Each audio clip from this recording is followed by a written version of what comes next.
मईशत ventilator पर, ताज़ियत helicopter पर। गरीब मुल्क के अमीर वज़ीर आज़म आसिफ अली जरदारी की वालिदा के इंतकाल पर ताज़ियत के लिए हेलीकॉप्टर के जरिए लाड़काना पहुंचे। 23 गाड़ियों पर मुश्तमिल वज़ीर आज़म का शाहाना काफिला नौडेरो पहुंचा और मरहुमा के लिए फातिहा खानी की। मईशत वेंटिलेटर पर, ताज़ियत हेलीकॉप्टर पर। गरीब मुल्क के अमीर वज़ीर आज़म आसिफ अली जरदारी की वालिदा के इंतकाल पर ताज़ियत के लिए हेलीकॉप्टर के जरिए लाड़काना पहुंचे। 23 गाड़ियों पर मुश्तमिल वज़ीर आज़म का शाहाना काफिला नौडेरो पहुंचा और मरहुमा के लिए फातिहा खानी की।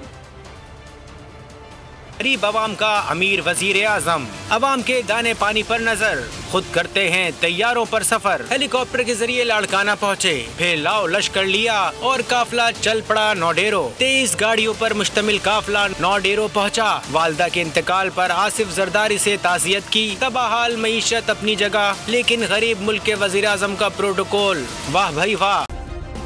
सब्सक्राइब करें और बेल दबाएं ताकि कोई खबर रह न जाए।